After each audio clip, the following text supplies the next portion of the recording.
Captain TV நேயர்களுக்கு வணக்கம். இது சமையல்.com நிகழ்ச்சி. இந்த நிகழ்ச்சியோட ஸ்பெஷாலிட்டி என்னன்னு உங்களுக்கு நல்லாவே தெரியும். அதாவது இந்த ஸ்டுடியோக்கு வந்து சமைக்க முடியாத சூழ்நிலையில் இருக்கிறவங்க, என்னால் ஆஃபீஸ்க்கு லீவ் போட முடியாது, இல்லை வெளியூரில் இருக்கேன், இந்த மாதிரி நிறைய உங்களுக்கு சேலஞ்சஸ் இருக்கும் இல்லையா? இந்த மாதிரி நேயர்களுக்காகவே ஸ்பெஷலாக உருவாக்கப்பட்ட ப்ரோக்ராம் தான் இது. உங்களுக்கு இன்ட்ரெஸ்டிங்கான ரெசிபி எனக்கு தெரியும் அப்படின்னு நீங்கள் நினச்சிங்கன்னா நீங்கள் உங்களோட ரெசிபி எங்களுக்கு எழுதி அனுப்பலாம். நீங்கள் இமெயில் அனுப்பலாம், இல்லை அது போஸ்டல் அனுப்பலாம், இல்லை வாட்ஸ்அப்லேயும் அனுப்பலாம். அதுக்கான டீட்டெயில்ஸ் உங்களுக்கு இந்த எண்ட் ஆஃப் த ப்ரோக்ராம் டிஸ்பிளேல வரும். பட் உங்களோட ரெசிபிஸை நாங்கள் உங்களுக்காக இங்கே சமைச்சு காமிப்போம். இந்த வீக் நான் உங்களுக்காக சில இன்ட்ரெஸ்டிங்கான ரெசிபி செஞ்சு காமிக்க போகிறேன். சமைக்க நான் ரெடி. இப்போ நீங்கள் பார்க்க ரெடியா? இன்னைக்கு நம்ம பார்க்க போகிற டிஷ் எக் ரோஸ்ட் பிரியாணி. அதுக்கு தேவையான பொருட்கள் என்னென்னு பார்க்கலாமா? முட்டை, பாஸ்மதி அரிசி, லெமன் ஜூஸ், பச்சை மிளகாய், காஞ்ச மிளகாய் பொடி, எண்ணெய், புதினா இலை, தயிர், உப்பு, வெந்தயம், வெங்காயம், இஞ்சி பூண்டு விழுது, தக்காளி, மஞ்சப்பொடி, சீரகம், பட்டை கிராம்பு, பிரிஞ்சி இலை. இப்போ தேவையான பொருட்கள் என்னன்னு பார்த்துட்டோம். எப்படி செய்யறதுன்னு பார்க்கலாமா? பாஸ்மதி அரிசியை வேக வச்சுக்கலாம். வேக வைக்கிறதுக்கு தேவை என்ன? குக்கர் இல்லை ஏதாவது ஒரு பாத்திரம். நான் இப்போ ஆல்ரெடி வந்து பாஸ்மதி ரைஸை வந்து ஊற வச்சுருக்கேன் ஒரு ½ அன் ஹவர். அதுதான் நான் இப்போ ஆட் பண்ண போகிறேன். இப்போ பாஸ்மதி ரைஸ் போடுறேன். 1 கப் பாஸ்மதி ரைஸ். இதுக்கு 1½ கப் தண்ணி ஊற்றிக்கலாம்.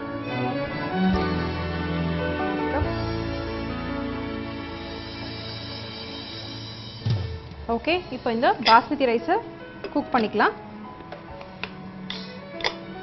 ஓகே, இப்போ நம்ம குக்கரில் ரைஸ் வச்சுருக்கோம். இந்த ரைஸ் கொஞ்சம் குக் ஆகட்டும். ஒரு விசில் வந்ததுக்கப்புறம் சிம்மில் வச்சு ஒரு 5 மினிட்ஸ் விட்டுட்டு அதுக்கப்புறம் ஆஃப் பண்ணிவிடுங்க. அதுக்குள்ளே இது குக் ஆகிடும். ஏன்னா ரைஸ் நல்லா ஊறி இருக்கு. இப்போ நம்ம பிரியாணிக்கு பிரியாணிக்கு தேவையான ஐட்டம்ஸ்லாம் நம்ம இப்போ ரெடி பண்ணிக்கலாம். இப்போது இந்த ஸ்டவ் ஆன் பண்ணிக்கலாம். இப்போ இந்த கடாயில் பிரியாணிக்கு தேவையான விஷயம் ஒன்று என்னென்னா எண்ணெய்.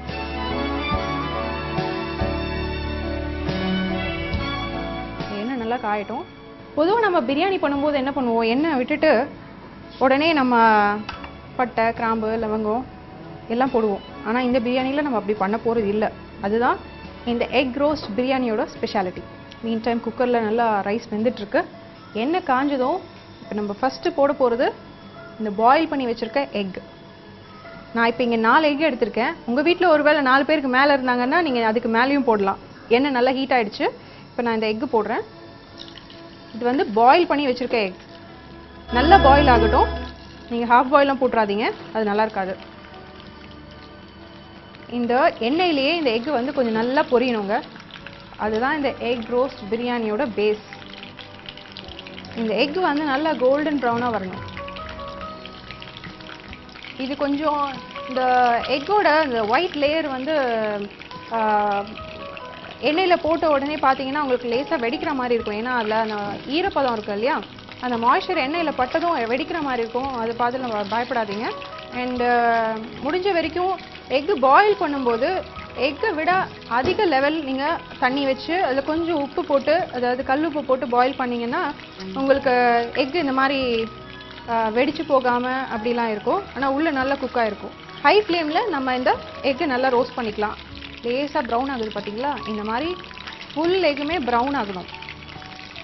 ஒருவேளை அவங்களோட எக்கு வந்து நீங்கள் போடும்போது அந்த ரோஸ்ட் பண்ணும்போது ரொம்ப வெடிக்கிற மாதிரி இருந்தது அப்படின்னா மேலே ஒரு சின்ன லிட்டு போட்டு மூடி வச்சுக்கோங்க.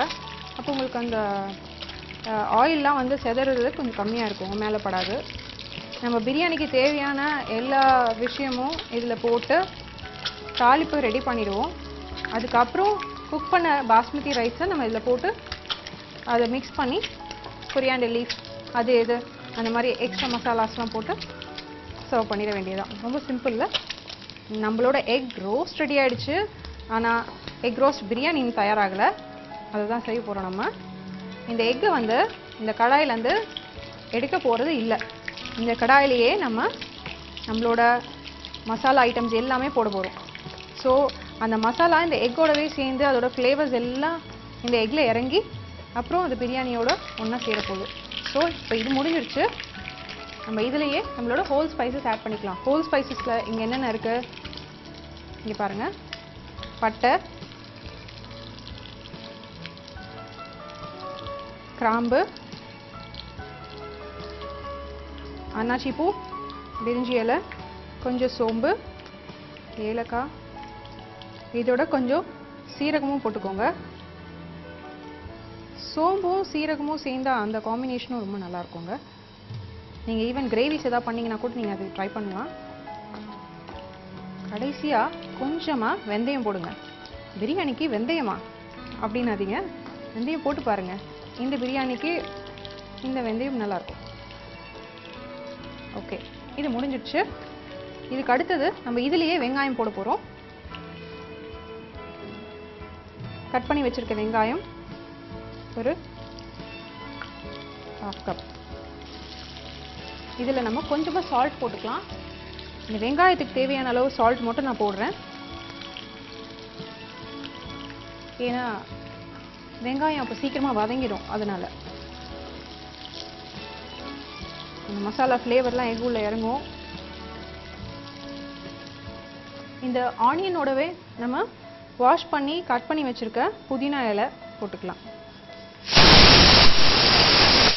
ஓகே, இப்போ ஒரு விசில் வந்துடுச்சு, கேட்டிருப்பீங்க. புதினா இலை போட்டாச்சு, ஒரு விசில் வந்துடுச்சு. இப்போ நான் இந்த ஸ்டவ்வை வந்து சிம்மில் வைக்கிறேன். சிம்மில் வச்சு 1 விசில் கொடுத்துட்டு ஆஃப் பண்ணுங்கள். இன்கேஸ் சிம்மில் வச்சு 1 விசில் வரல அப்படின்னா ஒரு 5 மினிட்ஸ் வச்சுட்டு நீங்கள் ஸ்டவ் ஆஃப் பண்ணிவிடுங்க. அந்த ஸ்டீம்லேயே அது நல்லா இன்னும் குக் ஆகிடும். நீங்கள் ஸ்டீம் வந்து உடனே எடுத்துடாதீங்க, அந்த ப்ரெஷர் அப்படியே இருக்கட்டும். மூடி உடனே மட்டும் திறக்காதீங்க. அது ஒரு 10 மினிட்ஸ் ஆகும், அப்படியே விட்டுருங்க. ஸ்டீம் தானாக இறங்கினா தான் குக்கும் ஆகும் அந்த ரைஸ் உள்ளே இருக்கிறது. இல்லைன்னா அது ஒரு ஹாஃப் குக்டாக இருக்கும். வெளியில் பார்க்க குக்கான மாதிரி இருக்கும், ஆனால் கடிச்சு பார்த்தீங்கன்னா உங்களுக்கு அது சரியாக குக் ஆகிருக்காது. ஓகே, ஆனியன் பார்த்தீங்கன்னா நல்லா ப்ரௌன் ஆகிடுச்சு. இந்த ப்ரௌன் போதும். ஸோ நம்ம அடுத்தது தக்காளி போட்டுக்கலாம். தக்காளி போட்டுட்டு அப்புறமா இஞ்சி பூண்டு பேஸ்ட் போட்டுக்கலாம். ஸோ தக்காளி ஒரு 1/4 கப். நான் 1/2 கப் வெங்காயம் போட்டிருக்கேன். ஸோ 1/4 கப் தக்காளி. இந்த தக்காளியோடவே பச்சை மிளகாவும் போட்டுக்கலாம். பச்சை மிளகா ஒரு ஸ்ப்ளிட் பண்ணி வச்சுருக்கோம். ஸ்ப்ளிட் பச்சை மிளகா 2. பிரியாணி பொறுத்த வரைக்கும் பார்த்தீங்கன்னா பொதுவாக தக்காளி ரொம்ப கம்மியாக போடணுங்க. அப்போ தான், ஏன்னா இல்லைன்னா தக்காளி சாதம் மாதிரி ஆகிடும் தக்காளி ஜாஸ்தி போட்டிங்கன்னா. அதுவும் இந்த பிரியாணிக்கு நம்ம யோகர்ட்டும் போடுறோம், அதாவது தயிரும் ஊற்றுறோம், லெமன் ஜூஸும் ஊற்றுவோம். அப்படி இருக்கும்போது தக்காளி முடிஞ்ச வரைக்கும் கம்மியாக போடுங்க. அது சும்மா அந்த ஒரு ஃப்ளேவருக்காக மட்டும் தக்காளி போடுங்க.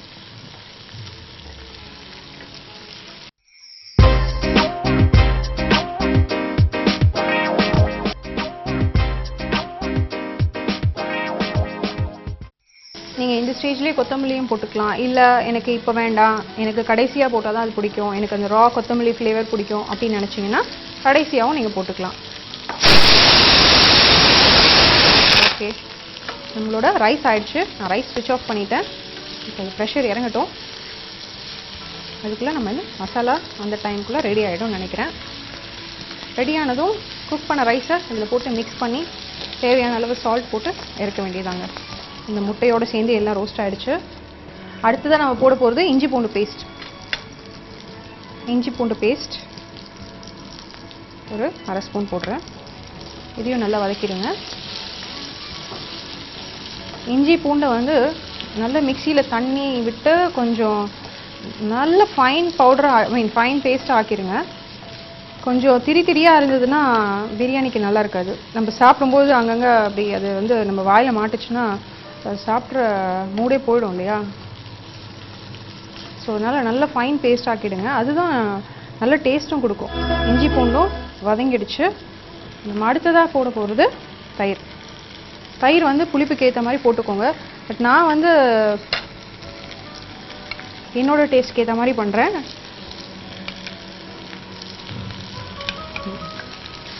ஒரு சிலர் வந்து வினிகர் போடுவாங்க பிரியாணிக்கு பொதுவாக, அந்த மாதிரியும் போட்டுக்கலாம். நான் ஆனால் இன்றைக்கி வந்து தயிரோடு சேர்ந்து லெமன் ஜூஸ் போட போகிறேன். ஆனால் அந்த லெமன் ஜூஸ் இப்போ போட போகிறது இல்லை, கடைசியாக ரைஸ்லாம் போட்டதுக்கப்புறம் மேலே லேசாக அது ஸ்ப்ரிங்கிள் பண்ண போகிறேன். ஓகே, இந்த ஸ்டேஜில் இதுக்கு தேவையான காரம் போட்டுக்கலாம். இந்த பிரியாணி பொறுத்த வரைக்கும் பார்த்தீங்கன்னா காரம் வந்து பச்சை மிளகா ஏற்கனவே போட்டிருக்கோம். அது இல்லாமல் நம்ம கொஞ்சம் மிளகாய் பொடி போட போகிறோம். கொஞ்சமாக மிளகாய் பொடி.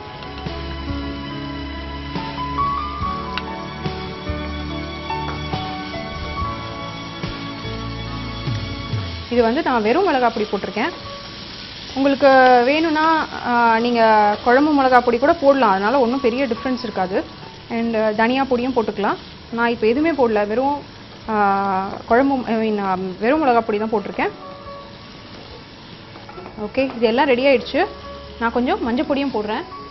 ஏன்னா எந்த நான் வெஜிடேரியனாக இருந்தாலும் சரி, ஈவன் அது எக்காக இருந்தாலும் சரி, கொஞ்சம் மஞ்சள் பொடி அவசியம் போடணும்.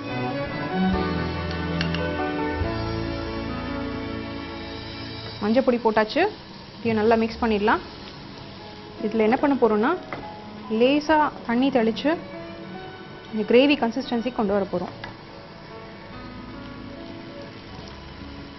ஒரு 2-3 ஸ்பூன் அளவுக்கு தண்ணி ஊற்றினா போதும்.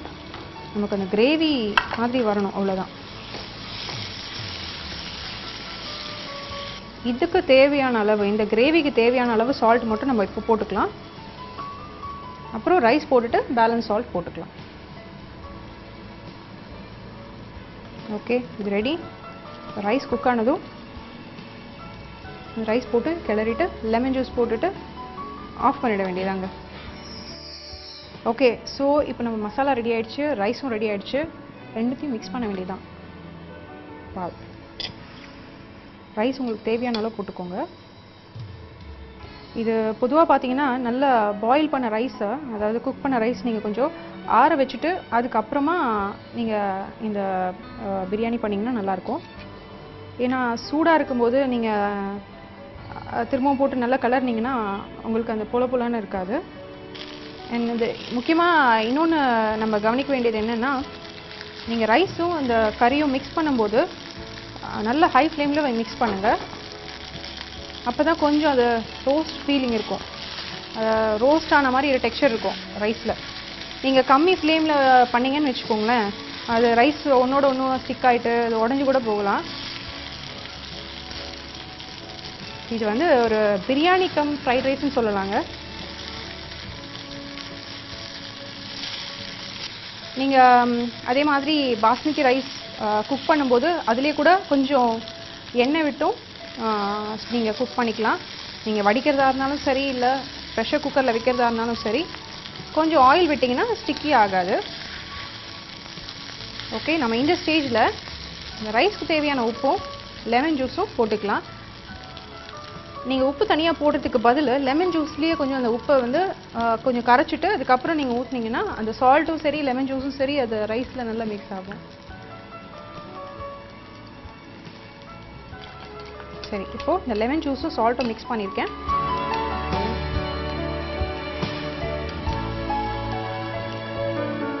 இப்போது நம்மளோட எக் ரோஸ்ட் பிரியாணி தயாராகிடுச்சு. கொத்தமல்லி இலை போட்டு இறக்கலாம், இல்லை புதினா இலை போட்டு இறக்கலாம், இல்லை எதுவுமே போடலனாலும் இது ருசியாக தாங்க இருக்கும். So egg roast biryani ready.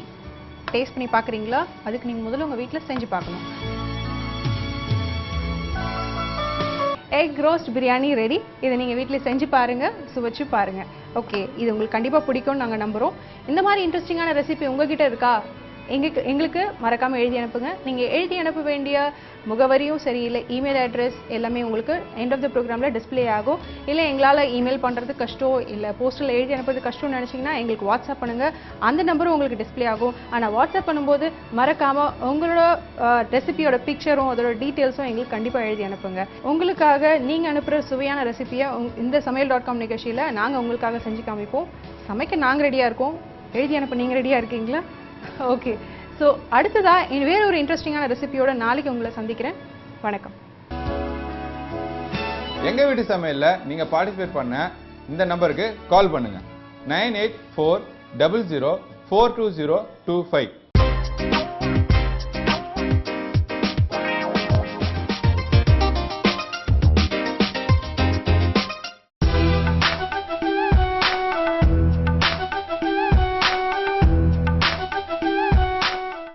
Chef வணக்கம். வணக்கம். நல்லா இருக்கீங்களா? ரொம்ப நல்லா இருக்கேன். எப்படி போயிட்டு இருக்கு லைஃப்லாம்?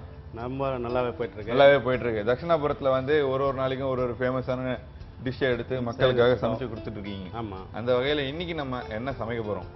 இன்னைக்கு வந்துட்டு கடலைக்கறி புட்டு. கடலைக்கறி புட்டு கேரளாக்கு போறோம். கேரளா ஸ்டைல். ஓகே, எத்தனை தான் தமிழ்நாட்டு சாப்பாடே பாக்குறது. வாங்க கேரளாக்கு போலாம் அப்படின்னு சொல்லிட்டு நம்ம ஷெஃப் வந்து பாத்தீங்கன்னா கேரளா கூட்டு போயிருக்காரு. இப்போ நம்ம வந்து இறங்கிட்டோம், கேரளால வந்து இறங்கிட்டோம். ஆமா. சோ இப்போ புட்டும் இதுவும் செய்யறது எப்படி அப்படின்னு பாக்குறதுக்கு முன்னாடி அதுக்கு தேவையான இன்கிரிடியன்ஸ் என்னன்னு சொல்லிடுறீங்களா? கண்டிப்பா. மலையாளத்துல சொல்ல போறோமா, தமிழ்லயே சொல்லிடுறேன். தமிழ்லயே சொல்லலாமா? ஓகே, தமிழ்ல சொல்ல போறாரு, கேளுங்க. பிரியாணி இலை, வெங்காயம், காஞ்ச மிளகா, கறிவேப்பிலை, அன்னாச்சி பூ, தக்காளி, தேங்காய், மூக்கடலை, ரெட் சில்லி பவுட்ரு, தேங்காய் எண்ணெய், கிராம்பு, பட்டை, உப்பு. ஸோ இன்னைக்கு அவர் சமைக்க போற அந்த டிஷ்ஷோட நேம் என்ன அப்படின்னு பார்த்தீங்கன்னா கடலைக்கறி புட்டு. கடலைக்கறி அண்ட் புட்டை. ஓகே, புட்டு செய்யறதுக்கான ஒரு பெரிய எக்யூப்மெண்ட் இதுதான் இல்லையா? ஸ்டீமர். ஸ்டீமர். இது எங்க வாங்கணுமா? தனியா ரெண்ட் எடுக்கணுமா? இல்லை எல்லா கடையிலையுமே கிடைக்குது இப்போ. எல்லா கடையிலையும் கிடைக்குது.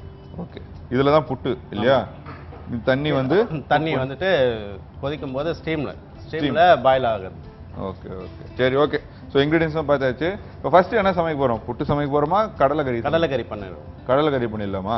நான் என்ன ஐடியா சொல்றேன், பண்ணும்போது புட்டுக்கு ரெடி பண்ணிட்டோம்னா அது பாயில் ஆயிட்டு ஃபர்ஸ்ட் புட்டுக்கு ரெடி பண்ணிட்டு புட்டை வச்சுனா அது பாயில் ஆயிட்டு இருக்கும். நம்ம அதுக்குள்ள கடலைக்கறி செஞ்சிடலாம். புட்டுக்கு தேவையான அந்த விஷயத்துக்கு வந்துட்டு அரிசி மாவு, சுடுதண்ணி, இதமான சுடுதண்ணி கொஞ்சம் வச்சுட்டு அதுல மிக்ஸ் பண்ணணும். கொஞ்சமா அரிசினா என்ன அரிசி? பச்சரிசி மாவு. பச்சரிசி தான் நல்லது. ஓகே, பச்சரிசி வந்து நல்லா அரைச்சு சாதாரண கடையிலேயே கிடைக்கும் அரிசி பவுடர். ஓகே, அத வந்து இந்த பவுடர் கூட இதமான சுடுதண்ணி கலந்து கொஞ்சோண்டு உப்பு, ஓகே தேவையான அளவுக்கு உப்பு போட்டு மிக்ஸ் பண்ணிட்டு உதிரியா இருக்கணும். உதிரியா இருக்கும்போது இருங்க சொல்லிடுங்க கிளியரா. உதிரியா இருக்கணும். உதிரியா அந்த மாதிரி கொஞ்சம் கட்டி கட்டியா இருக்கும். அந்த சுடுதண்ணி போட்டு நம்ம என்ன பண்ணுவோம், நல்லா தண்ணி ஊத்தி மாவு ரெடி பண்ணுவாங்க. இந்த மாதிரி இருக்கணும் கொஞ்சம் உதிரியா.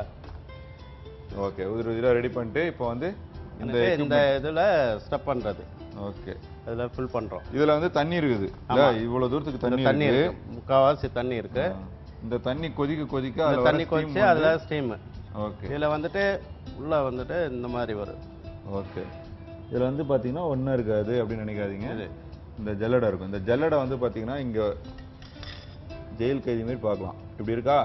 இதை நாங்க இப்படி வச்சுட்டு இதுல புட்டு போட்டதுக்கு அப்புறம் என்ன ஆகும் அப்படின்னு பாத்தீங்கன்னா ஸ்டீம் அப்படி அடிச்சு உள்ள இந்த ஃபுல் பார்ட் குக் ஆயிடும். ஃபுல் பார்ட் குக் ஆனதுக்கு அப்புறம் அதை வந்து என்ன பண்ணுவாங்க, கடைசியில குக் ஆனதுக்கு அப்புறம் எடுத்து இப்படி கொட்டினாங்கன்னா புட்டு ரெடி வந்துடும். சரி, உள்ள ஹோல்ஸ் இருக்குது, கொட்டாதா? சின்ன ஹோல் தான். ஓகே, ஃபுல்லாவே புட்டு தான் போடுறோம், தேங்காய் போடல. கீர்ன தேங்காய், துருவன தேங்காய். ஓகே, புட்டு கொஞ்சம் போடுறோம், தேங்காய் கொஞ்சம் போடுறோம், புட்டு கொஞ்சம் போடுறோம், தேங்காய் கொஞ்சம் போடுறோம். ஓகே, அவ்வளவுதான். Final touch. தேங்காய் போட்டு கன்னை மூடுறோம் நாங்க. கன் புட்டு கன். அவ்வளவுதான். ஸோ இப்போ வந்து நம்ம புட்டு செட் பண்ணியாச்சு எக்யூப்மெண்ட்ல. இப்போ அது வந்து ஸ்டீம் ஆயிட்டு இருக்கோம். அந்த சைடுல நம்ம வந்து கடலைக்கறி தொட்டு சாப்பிட்றதுக்கான கடலைக்கறி ரெடி பண்ண போறோம். அதுக்கு ஃபர்ஸ்ட் என்ன வேணும் உங்களுக்கு சொல்லுங்க, நான் எடுத்து தரேன். முதல்ல தேங்காய் எண்ணெய். அதுக்கு முன்னாடி அடுப்பு நம்ம பற்ற வைக்கணும் இல்லையா? இப்போ கடாய், அதாவது பேன் ஹீட் ஆனதுக்கு அப்புறம் நம்ம வந்து தேங்காய் எண்ணெய் ஊற்றி சமைக்க போறோம். கேரளா டிஷ் அப்படின்றனால தேங்காய் எண்ணெய் பேஸ் வந்துட்டு தேங்காய் எண்ணெய் தான். கேரளா தேங்காய் எண்ணெய் தான். எண்ணெய் காயணும். எண்ணெய் காய்ஞ்ச பிறகு காயணும். அது மாதிரி நம்ம ஏதாவது பேசலாமா? ஓகே, என்னென்ன ஊர்லாம் நீங்க போயிருக்கீங்கன்னு பயணம்? நான் கர்நாடகா போயிருக்கேன், கேரளாவும் போயிருக்கேன். ஓகே, அங்கெல்லாம் போய் இந்த மாதிரி டிஷ்லாம் கத்துக்கிட்டீங்க? அங்க போய் கத்துக்கல, அந்த டூரிஸ்டா போயிட்டு தான் போயிட்டு 2-3 நாள் இருந்துட்டு வந்திருக்கேன். ஏன்னா சில பேர்லாம் இங்க வந்து வெளியூர் போவாங்க வேலைக்காக, அங்க போய் நிறைய விஷயங்கள் கத்துப்பாங்க. அந்த மாதிரி இல்ல, நான் டூரிஸ்டா போயிட்டு கர்நாடகா போயிருக்கேன், கேரளா போயிருக்கேன், ஆந்திராக்கும் போயிருக்கேன். அப்ப இந்த மாதிரி புட்டெல்லாம் செய்யறது எப்படி, கடலைக்கறி எல்லாம் செய்யறது எப்படின்னு எப்படி கத்துக்கிட்டீங்க? இது வந்துட்டு அந்த கேரளாக்கு போயிருந்தப்போ ஒரு ஹோட்டல்ல சாப்பிட்டு இருக்கும்போது கேட்டு அந்த ஹோட்டல்ல வேலை செய்யறவரோட எப்படி எல்லாம் பண்றீங்கன்னு கேட்டுட்டு அதை தெரிஞ்சுட்டு அது மூலமா கத்துக்கிட்டு வரணும். சரி, ஓகே. நீங்க சாப்பிடும் போதே கண்டுபிடிச்சிருவீங்களா இதுல இந்த மசாலா இருக்கு, ஆமா இதுல இந்த மசாலா தெரியும் கண்டிப்பா. ஓகே, சோ தட்சிணாபுரம் வரும்போது நீங்க இதுல ஸ்பெஷலா ஏதாவது ஆட் பண்ணிருக்கீங்களா? இந்த கடலைக்கறி தட்சிணாபுரத்துக்கு கடலைக்கறின்னு அதான் கேரளால ஒரு கிரேவின்னும் போது கடலைக்கறி தான் ஸ்பெஷல். கேரளால கடலைக்கறி ஃபேமஸ்னு, அங்க இருக்கிற இன்கிரிடியன்ஸை தான் நீங்க இதுல யூஸ் பண்ணி சமைக்கிறீங்க. இது இல்லாம இப்போ ஒரு ப்ராடக்ட் ஒரு கம்பெனிக்குன்னு பாத்தீங்கன்னா ஒரு ரெஸ்டாரண்ட் பாத்தீங்கன்னா எங்க தட்சிணாபுரத்துக்கு இது ஒரு ஃபேமஸான ஒரு டிஷ்ன்னு தான் சொல்லணும். என்ன பண்ண போறோம் இப்போ? எண்ணெய் காஞ்ச பிறகு அன்னாச்சி பூ ஒரு 4 அன்னாச்சி பூ. ஓகே, பட்டை, பட்டை, கிராம்பு, க்ளவுஸ்ன்றது, வெங்காயம். வெங்காயம். வெங்காயம் ஆட் பண்ணுறோம். வெங்காயம் ஆட் பண்ணியாச்சு. பிரியாணி இலை. ஸோ காஞ்ச மிளகாய் ஆட் பண்ணியாச்சு. ஸோ இது வந்து நல்லா மிக்ஸ் பண்ணுறோம் இல்லையா? ஓகே, மறுபடியும் சொல்லுங்க. நல்லா தேங்காய் எண்ணெய் ஆட் பண்ணோம். தேங்காய் எண்ணெய், அந்த அன்னாச்சி பூ, கிராம்பு, பட்டை, பிரியாணி இலை, அப்புறம் வெங்காயம். வெங்காயம் அவ்வளோதான் ஆட் பண்ணுமா? நல்லா வதங்கின பிறகு தக்காளி. சரி, தக்காளி ஆட் பண்ணதுக்கு அப்புறம் இப்போ என்ன பண்ண போறோம்? தக்காளி ஆட் பண்ணதுக்கு அப்புறம் இது ரெண்டையும் என்ன பண்ணுவோம்? இது ரெண்டையும் ஒண்ணா சேர்த்து மிக்ஸில இது என்னது? சுண்டல். சுண்டலையும் தேங்காய் போட்டு மிக்ஸில போட்டு தேங்காய் போட்டு மிக்ஸில அரைக்கணும். ஊற வச்ச சுண்டலா ஊற வைக்காத சுண்டல்? ஊற வச்சு பாயில் பண்ணது. ஊற வச்சு அதுக்கப்புறம் அதை பாயில் பண்ணி அது தண்ணியை வடிகட்டி அது கூட தேங்காவை கொட்டிட்டு மிக்ஸில போட்டு அரைக்கணும். ரஃபாவா இல்ல நைஸாவே அரைச்சிரும். நைஸாவே அரைச்சிடணும். சரி, நம்ம ஷெஃப் வந்து பாத்தீங்கன்னா இது அப்படியே பரட்டிட்டு இருப்பாரு. நான் போய் இதை அரைச்சிடணும். ஓகே.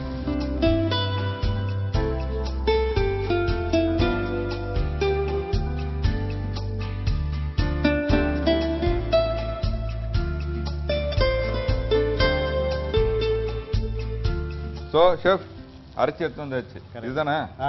Okay, done. அளவான திட்டமா அரைச்சது இது. பாருங்க, அந்த அளவுக்கு வேலையில பக்காவா இருப்பாங்க. ஸோ அரைச்சி எடுத்து வந்தாச்சு. மிக்ஸ் பண்ணி தேங்காய் அண்ட் கடலை. கடலை வந்து அப்படியே சாப்பிட்டா தானே நம்மளுக்கு வந்து கடலை சாப்பிட்றோன்ற ஒரு ஃபீல் இருக்கும். இல்ல, இந்த கடலை வந்துட்டு வேக வச்சாதான் அந்த சாஃப்ட்னஸா இருக்கும். அது ஓகே. அரைச்சி எடுத்து வந்திருக்கோமே, கடலை சாப்பிட்ற மாதிரியே தெரியாது. இல்ல, அரைச்சி எடுத்துட்டு வந்துட்டு அந்த ஃப்ளேவருக்காக நம்ம முழுசாவும் வச்சிருக்கோம். அதையும் நம்ம ஆட் பண்ணுவோம். ஓகே. ஸோ இது இப்படி வருது, என்ன அர்த்தம்? குக் ஆயிட்டு இருக்கு. குக் ஆயிட்டு இருக்கு. ஆமா. குக் ஆயிடுச்சுன்னா எப்படி தெரியும்? குக் ஆயிடுச்சுன்னா கொஞ்சம் கொஞ்சமா ஸ்டீம் கம்மியாகும். ஓ, உள்ள திக்காயிடும்ல கண்டென்ட். ஸோ காத்து அந்த ஸ்டீம் வெளில வராது. Okay, done. ஆவி. இப்போ இதுல மிளகாத்தூள். ஓகே, என்னென்ன ஆட் பண்ண போறோம்? மிளகாத்தூள் மட்டும் ஆட் பண்ணுவோம். மிளகாத்தூள் மட்டும் ஆட் பண்ண போறோம். மிளகாத்தூள் தேவையான அளவு. உப்பு தேவையான அளவு தான். உப்பு தேவையான அளவு. ரெண்டுத்தையும் போட்டு நல்லா மிக்ஸ் பண்றோம். தண்ணி எடுத்துக்கணும்.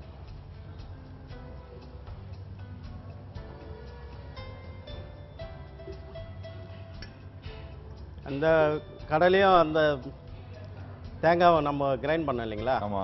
அது வந்துட்டு இதுல மிக்ஸ் பண்றதுக்கு காரணம் வந்துட்டு கொஞ்சம் திக்கா ஆகும். கிரேவி திக்கா ஆகும். ஆமா. Okay okay. இப்போ இந்த மாதிரி லிக்விடா தண்ணியா இல்லாம அந்த மிக்ஸ் பண்ணி போட்டதுனால அரைச்சி ஊத்துறதுனால கொதிக்க திக்கா ஆயிடும். சரி, எனக்கு ஒரு டவுட். புட்டுக்கு வந்து கேரளால வந்து பாத்தீங்கன்னா இந்த பழம் வாழைப்பழம் நேந்திரம் வாழைப்பழம் தான் சாப்பிடுவாங்க. இந்த மாதிரி டார்க், இந்த மாதிரி குழம்பு வச்சு சாப்பிடுறவங்களும் இருக்காங்களா? ஆமா, ரெண்டு விதமான சைட் டிஷ் அதுக்கு. கொதிக்க விட்டாச்சு. இப்ப கடலை எடுத்து அதுல முழு கடலை எடுத்து ஆல்ரெடி வேக வச்ச கடலையை அதுல கொட்டிட்டு சொன்ன எல்லா இன்கிரிடியன்ஸும் ஆட் பண்ணியாச்சு. கண்டென்ட் வந்து திக்கானதுக்கு அப்புறம் நம்ம எடுத்து சர்வ் பண்ணதுக்கு ரெடியா இருக்கு. ஓகே, இது புட்டும் ரெடி ஆகுது.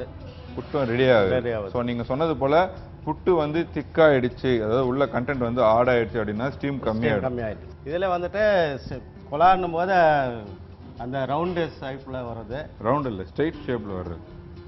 Round straight shape. Round straight. மொத்தத்துல புட்டு ரெடி ஆயிடுச்சா, அவ்வளவுதான் நம்மளுக்கு விஷயம். அது எந்த ஷேப்ல இருந்தா என்ன, நம்மளுக்கு வரி இல்லை. ஸோ ஆல்மோஸ்ட் இப்போ ரெடி பண்ணிட்டோம். தட்சிணாபுரத்துல புட்டு அண்ட் கடலைக்கறி எப்படி டிஸ்பிளே கேட்குறாங்க அப்படின்றதையும் பார்க்கலாம். புட்டு கடலைக்கறி செய்யறது எப்படின்னு ரீகேப் சொல்லுவாரு, கேளுங்க. புட்டுக்கு தேவையானது அந்த அரிசி மாவு, தேங்காய், துருவன தேங்காவை அந்த ஸ்டீமர்ல ஸ்டப் பண்ணிட்டு பாயில் பண்றோம். இப்போ கடலைக்கறிக்கு முதல்ல நம்ம தேங்காய் எண்ணெய் போட்டோம். அதுக்கப்புறமா பட்டை, இந்த அன்னாச்சி பூ ஸ்டாரு, கிளவுஸ், ஆயில்ல சூடு பண்ணும்போது ஆனியன் போட்டோம். பிரியாணி இலை, காஞ்ச மிளகாய், தக்காளி பாயில் பண்ண அந்த மூக்கடலையை தேங்காவும் மிக்சியில் கொஞ்சம் பேஸ்ட் பண்ணிவிட்டு அது கூட மிக்ஸ் பண்ணியிருக்கோம். பண்ணிவிட்டு தண்ணியை போட்டு கொஞ்சம் ஓரளவு கொதி வரும்போது அந்த ஆல்ரெடி வேக வச்ச அந்த மூக்கடலையை கொட்டிட்டு கொஞ்ச நேரம் கொதிக்க விடுறோம். கொதிக்க விடும்போது திக்கான பிறகு மூக்கடலை இறக்கி வைக்கிறோம். இப்போது சுட சுட புட்டு கடலைக்கறி ரெடியாக இருக்குது.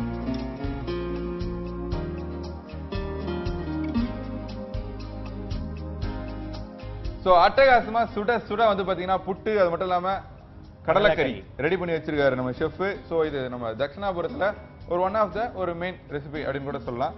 இது இல்லாம தட்சிணாபுரத்துல காலையில பிரேக்ஃபாஸ்ட் வந்துட்டு நிறைய பேர் இந்த இட்லி தோசை சாப்பிட்டவங்களுக்கு அதுதான் கேட்கலான்னு வந்தேன். இது இல்லாம மக்களுக்கு என்ன நல்லது சொல்ல நினைக்க போறீங்க? இந்த புட்டுன்றது ஒரு ஹெல்த்தியான ஃபுட். ஸ்டீம்ல பண்ணனால அது ஒரு ஹெல்த்தியான ஃபுட். ஓகே, அரிசி மாவுல பண்ணி அதுக்கு ஆமா அரிசி மாவுலாம் பண்ணலாம். அது நம்ம கேழ்வரகு இருக்குது இல்லைங்களா, அந்த மாவுலயும் இந்த புட்டு பண்ணிக்கலாம். கேழ்வரகு மாவுல பண்ணலாம். அதுவும் வந்துட்டு ஒரு ஸ்ட்ரென்த்தான ஃபுட் தான். சந்தானமா ஸ்ட்ரென்த்தான ஃபுட்.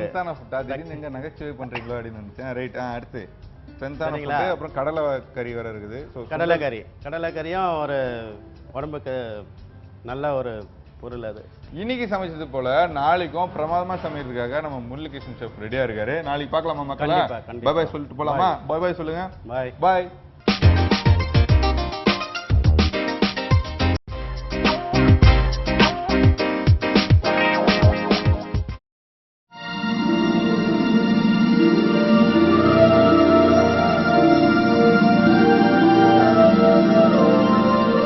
கேப்டன் டிவி நேயர்களுக்கு பத்மா மாமியின் அன்பு வணக்கங்கள். மீண்டும் உங்கள் அனைவரையும் பாட்டி வைத்தியத்தில் சந்திப்பதில் மிக்க மகிழ்ச்சி. இப்போ இந்த வெயில் காலங்கும் போது நம்ம உடம்புக்கு மட்டும்தான் எல்லா கெடுதலும் வரும் இல்லை, தலைமுடிக்கும் வரும். தலைமுடி என்ன ஆகும்? ட்ரையாக ஆகிடும். அப்படியே ஒரு மாதிரி ஒளிஞ்சு போகிற மாதிரி இருக்கும், குறன்னு இருக்கும்.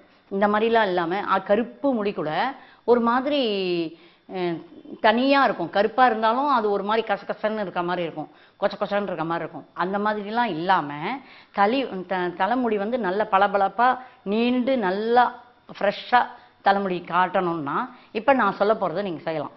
என்னென்னா, தேங்காய் எண்ணெயை முதல்ல காலம்பரை தலையில் வச்சு நல்லா எல்லா இடத்துலையும் அப்ளை பண்ணி விட்டுருங்க. எவ்வளோ நீட்டு முடியாக இருக்கிறவாளாக இருந்தால் நீட்டாக தலைமுடி நுனி வரைக்கும் தடவிடணும்.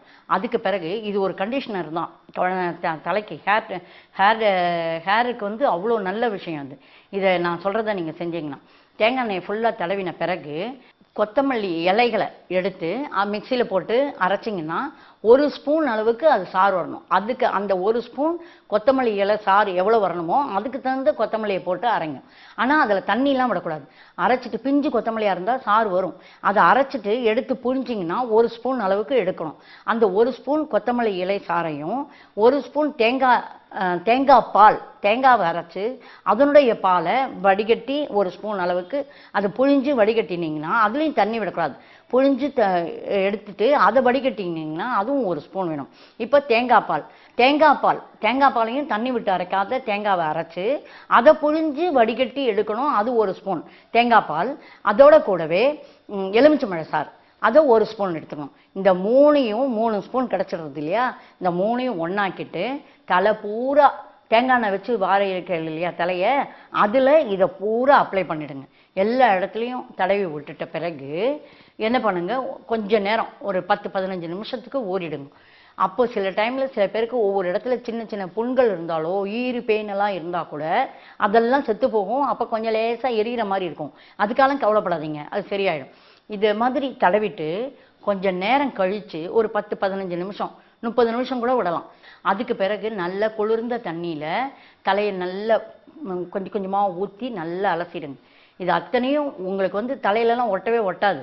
அது அப்படியே நல்ல தண்ணியை விட்டு நல்லா கையை வச்சு அலசி அத்தனையும் நல்லா சுத்தமாக எடுத்துருங்க. இதை மாதிரி ஒரு வாரத்தில் 2 நாள் 3 நாள் செய்யுங்க. இதுக்கோட கூடவே இன்னொரு வாரத்தில் அடுத்த வாரங்களில் என்ன பண்ணுங்க, அதாவது ஒரு வாரம் இந்த மாதிரி பண்ணுங்க, இன்னொன்று அடுத்த வாரத்தில் என்ன பண்ணுங்க, இந்த முடியெல்லாம் நல்லா கெட்டியாக உடையாமல் இருக்கிறதுக்காக முட்டையோடைய வெள்ளைக்கரு இருக்குது பார்த்தீங்களா, அந்த வெள்ளைக்கருவை தலைமுடி அத்தனையிலையும் வேர்லேருந்து நுனி முடி வரைக்கும் நல்லா அப்ளை பண்ணிவிட்டு வெறும் வெள்ளைக்கருவை மட்டும்தான் அப்ளை பண்ணணும். அப்ளை பண்ணி நல்லா குளிர்ந்த தண்ணியில் நல்லா தேய்ச்சி குளிச்சல்னா இதுக்கு கூட வேறு எதுவும் போட வேண்டாம். சப்போஸ் அந்த முட்டையோடைய வாசனையே இருக்காது, அது ஒன்றும் இல்லாததான் இருக்கும். அந்த மஞ்சள் கருனா தான் கொஞ்சம் வாசனை இருக்கும், அந்த வெள்ளை கருக்கு எந்த வித வாசனையும் இருக்காது. அதனால் அப்படியே குளிக்கலாம். அப்படி இல்லாட்டி கூட கொஞ்சம் சில பேருக்கு ஃபீலிங்காக இருக்கும், ஐயோ இந்த முட்டையை போட்டு தேய்ச்சி குளிக்கிறதான்னு. அப்படி நினைக்கிறவா அந்த முட்டையை ஒரு மருந்தாட்டம் போட்டுட்ட பிறகு கொஞ்சம் தயிர், அதில் கொஞ்சோண்டு சீயக்காவை போட்டு கலந்துட்டு அதையும் அது மேலே போட்டு தேய்ச்சி குளிக்கலாம். அதாவது முட்டையை போட்டு அந்த ஃபீல் வரக்கூடாதுன்னு நினைக்கிறவா தயிரில் கொஞ்சோண்டு இது பைத்தமாவையோ கடலமாவையோ எதையோ ஒன்று போட்டு, அல்லது வாசனை பொடி கூட கடையில் விற்கிறாங்க, அதை வாங்கி போட்டு கலக்கிட்டு, அல்லது அரைப்போ சீயக்காவோ கூட போட்டு கலக்கிட்டு அதை தேய்ச்சி குளிக்கலாம். ஆனால் நல்லா க்ளீன் பண்ணிக்கணும், நல்ல தண்ணி ஊற்றி நல்லா அலசணும். முதல்ல அதை அலசின பிறகு நல்லா ட்ரையாக காய வச்சுக்கணும். அப்புறம் நல்ல துண்டு வச்சு துடைக்கணும், காட்டன் டவல் வச்சு நல்லா சமத்தா அதை அழகாக நல்லா துடைக்கணும். அப்படி நல்லா துடைச்சி ஈரம் இல்லாமல் வச்சுட்டிங்கன்னா முடி பளபளப்போடு இருக்கிறதோடு இல்லாத உங்களுக்கு ஹேர் நல்லா அவ்வளோ ஹெல்த்தியாக இருக்கும். பார்க்கும்போதே தெரியும் ஹெல்த்தியான ஹேருங்கிறது. அந்த அளவுக்கு பளபளப்பாக கருப்பாக அவ்வளோ முடி ஹெல்த்தியாக, ஒரு முடி உதிராமல் அவ்வளோ நல்லாயிருக்கும். இதை கண்டிப்பாக செஞ்சு நல்ல பயனடைங்க. மீண்டும் உங்கள் அனைவரையும் வேறொரு மருத்துவ குறிப்புடன் பாட்டி வைத்தியத்தில் சந்திக்கிறேன். நன்றி, வணக்கம்.